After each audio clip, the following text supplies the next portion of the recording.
Luto. Como lidar com essa dor? Olá, mulher 50 a mais. Hoje a gente vai falar sobre luto. A bem da verdade, eu vivi o luto e ainda estou vivendo. Quem me conhece sabe que fez 1 ano que eu perdi minha mãe. E eu trago um testemunho pessoal que eu quero dividir com vocês e quero inclusive ver se tem alguma ressonância aí do outro lado que também possa me ajudar, porque a vida é uma troca. E o fato é que eu cuidei da minha mãe. Nos últimos anos a minha mãe tinha uma boa saúde, mas já não sabia muito bem o que tinha que fazer ao certo, então eu tinha que cuidar de tudo dela, né? Organizar tudo. E era uma senhora vaidosa, que queria estar sempre bonitinha, então tinha que ter tudo muito nos trinques. E muito ciumenta de mim, então eu era muito presa, eu pouco saía, enfim. Às vezes eu sentia que era como se eu tivesse 93 anos, não minha mãe, né? E o fato é que quando a gente está nessa situação, cuidando de um idoso na nossa família, às vezes passa pela nossa cabeça, puxa, o dia que eu não precisar mais cuidar dessa pessoa que eu amo, eu vou estar livre, vou estar para fazer qualquer coisa, vou estar bem, né? Você pensa bem fisicamente primeiro, né? Mas você sabe que não é bem assim. Eu senti muito essa perda, eu senti uma perda de propósito, quando você tem a sua rotina muito estabelecida, e a minha já fazia alguns anos, de cuidados com essa pessoa, e inclusive cada um sente de um jeito, porque, veja bem, não é só perder uma mãe, é perder uma mãe em determinado ponto da sua vida que você tinha uma determinada relação com ela. Então, para mim, eu tô muito apegada ainda nesse final da vida da minha mãe, que era quando eu cuidava da minha mãe.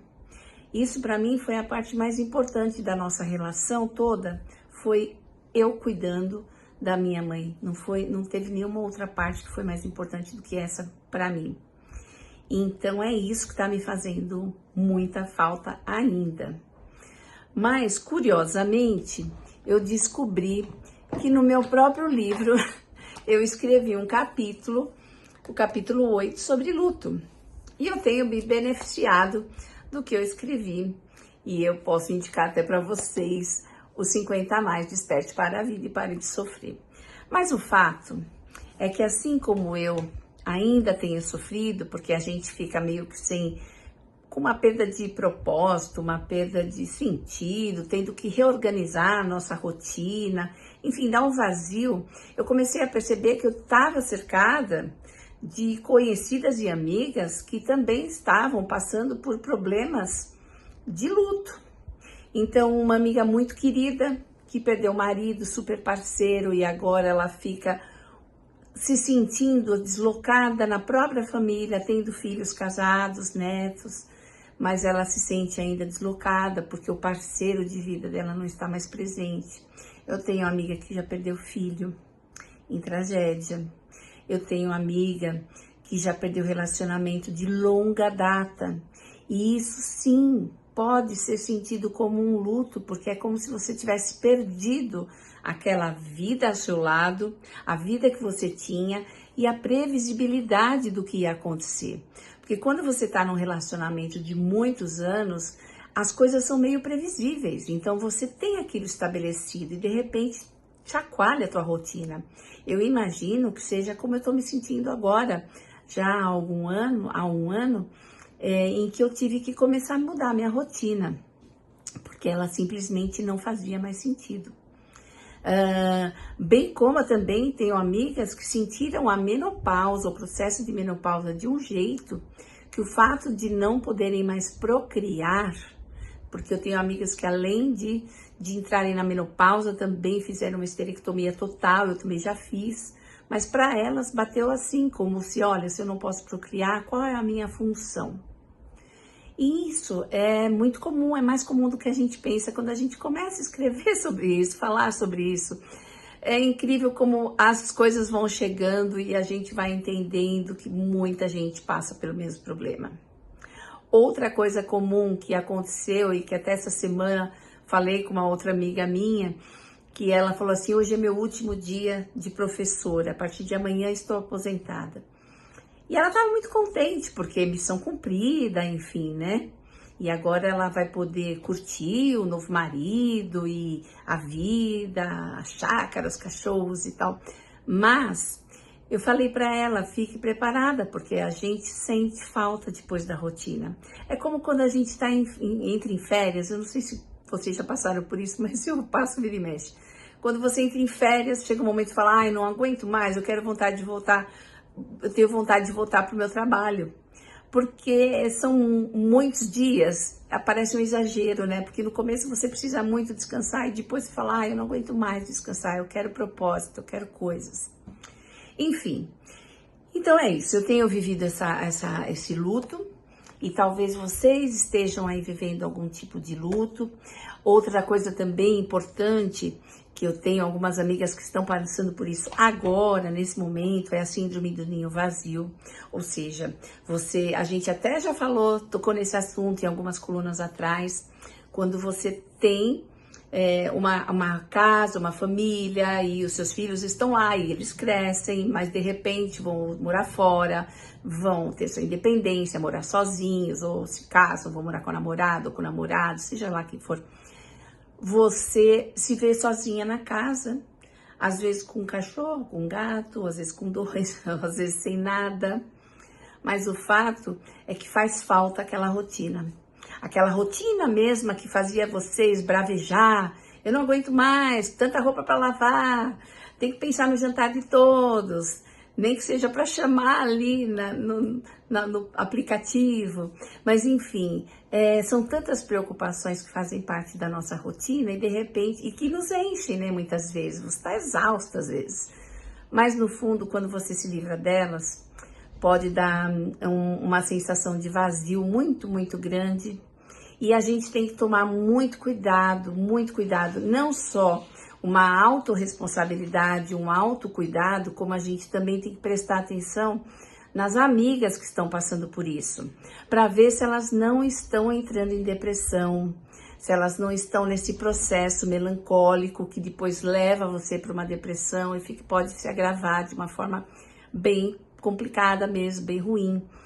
Porque essa desestruturação que a gente passa no início de um luto, seja ele qual for, ela pode, primeiro, ela vai, com certeza, ela vai ser uma porta para novas coisas que vão entrar. E isso a gente já fala. Mas antes de tudo, tem essa fase miserável que a gente se sente deslocada da nossa própria vida. A gente não se reconhece, a gente perde a identidade, o significado. A identidade é um pouco pesado, mas a gente perde o significado, a rotina, o propósito, a gente tem que recalcular a rota. E isso tudo às vezes é tão exaustivo que muita gente desiste antes mesmo de continuar para a próxima fase. Então a gente precisa prestar atenção nessas pessoas, prestar atenção na gente mesma. E aí a gente tem algumas possibilidades. Dizem, né, as pessoas cristãs dizem que Deus fecha uma porta e abre uma janela. Então, se você pensar por esse prisma, você vai saber que vai ter uma janela muito linda ali na frente para você abrir em breve. Então, uma mudança de rotina e tal. Mas você tem que se ajudar. Então, até com base nas coisas que eu trouxe aqui no meu livro, eu vou te dizer o que eu tenho feito. Então, assim, logo que eu perdi minha mãe, a primeira coisa que eu fiz foi viajar com amigas. Coisa que eu não fazia, acho que há 8 anos. Porque minha mãe era muito ciumenta e ela não gostava de que eu ficasse longe dela. Então, assim, eu não ficava. E o fato, então, eu fui viajar com amigas. Já foi uma coisa muito legal. Mas depois eu comecei a me libertar de várias coisas, desde o simples da rotina de acordar, fazer o café da manhã, pôr a mesa para todos, porque eu adoro uma mesa bem posta, é uma particularidade minha. Mas eu parei com isso e de repente eu entrei para o Clube do Livro, conheci pessoas. Recentemente, um amigo abriu um clube de teatro, mas não para fazer teatro, e sim para ir ao teatro. Então, a gente combinou também, já me manifestei lá, já vou agora no próximo domingo. Então, é um grupo que a gente vai ao teatro. A gente compra separadamente os ingressos, mas vai no mesmo horário, vai a mesma peça, saindo de lá a gente se reúne para falar sobre a peça, sobre a vivência, sobre a gente. Isso é muito importante, assim como eu também tenho uma amiga em Ribeirão Preto, a Inês, que foi fazer teatro. Olha que bacana. Ela foi fazer com mais 50 a mais também e foi fazer um curso de teatro e um curso de oratório. Eu estou muito feliz por ela falar nisso. E aí a gente vai fazendo coisas para ocupar a nossa mente. Se você, de repente, ainda está bem firme no seu trabalho, né? Se você... Eu, por exemplo, eu acho que tenho me dedicado mais do que nunca à minha profissão. Então, se esse é o caso para você, que ainda não está como a minha outra amiga que se aposentou, fazer novos cursos, faça um curso de inteligência artificial, faça um curso de alguma coisa que vai poder te colocar num nível melhor dentro da sua própria profissão, enfim. Então, eu sugiro muito isso. E também, se você já tem mais tempo livre, enfim, se você é uma pessoa que não precisa trabalhar 8 horas por dia, enfim, pode fazer, tem um horário mais flexível, faz home office, enfim, seja como for, você fazer outros cursos, de repente, de cerâmica, um curso de tapeçaria, de pintura, de teatro mesmo, olha que legal, né? Uma coisa bacana para se fazer. Ou, se você quer uma coisa que não precisa de investimento nenhum, entrar para um grupo de caminhada no parque. Todo parque tem o grupo das 6 horas da manhã, pessoal. E isso não precisa de dinheiro nenhum para entrar. Então, é bom, aqui no Parque da Aclimação, eu tô no Ipiranga, mas tem o Parque da Aclimação, tem o pessoal lá do Tai Chi Chuan, eles fazem há anos isso lá. De manhã você chega lá e eles estão fazendo e as pessoas vão se acumulando, vão chegando, vão aprendendo, reproduzindo aqueles movimentos. E olha que bacana. Eu tenho minha amiga Silvana que já deu yoga no Parque do Ibirapuera, gratuitamente. Então, assim, se você procurar dentro do seu bairro coisas para fazer que não exijam grandes investimentos, você vai achar. Então, a minha dica é: procure se unir a pessoas, não fique se martirizando em casa.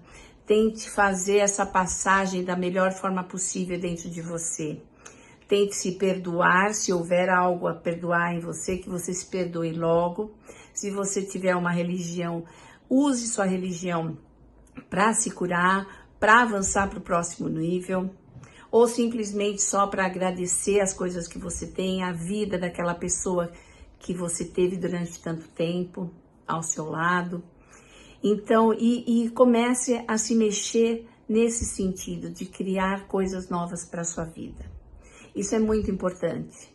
Então, da mesma forma que eu estou falando hoje para vocês, e de alguma forma, inclusive, essa comunicação com vocês também está me ajudando. Ela começou depois que minha mãe morreu e também está me ajudando a recalcular minhas rotas.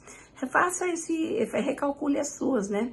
Faça esse cálculo novamente, veja o que você quer fazer, se você quer viajar, se você quer usar seu tempo livre para ler mais, para aprender a cozinhar.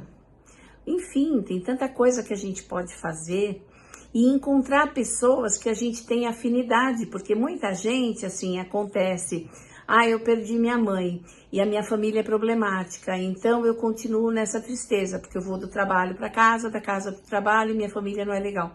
Poxa vida, encontrar pessoas é a coisa mais deliciosa dessa vida.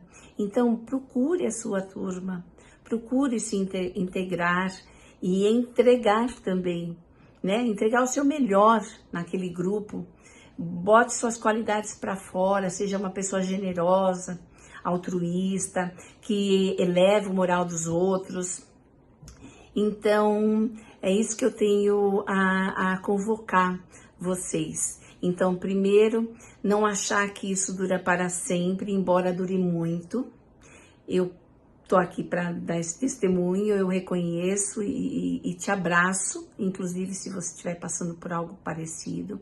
Mostrar para você que tem vários tipos de luto. E mostrar para você que a gente tem caminhos para sair disso, para sair dessa tristeza. E até sair melhor, você vê, você pode sair mais inteligente, mais recuperada, com mais habilidades, aprendendo outras coisas, com mais amigos, com amor. Então, assim, aceite essa fase, essa transição da melhor forma possível. E saiba que você não é obrigada a passar por isso sozinha. Por isso, você recorra a pessoas, você procure pessoas que se afinem com você, que você respeite, que elas te respeitem, que elas te ouçam e que você se sinta mesmo acarinhada, abraçada. Qualquer coisa você pode me mandar uma mensagem aqui, tá bom? E é isso. Hoje eu vim falar sobre perdas e recomeços e eu espero que a gente possa estar juntos nesse recomeço agora. Um beijo enorme para vocês e ninguém solta a mão de ninguém. Até mais! Gostou das dicas e de conhecer essa coluna? Você pode entrar em contato com a Heloísa pelo LinkedIn, Heloísa Helena Paiva, ou pelo e-mail, heloisa.paiva@presspagina.com.br.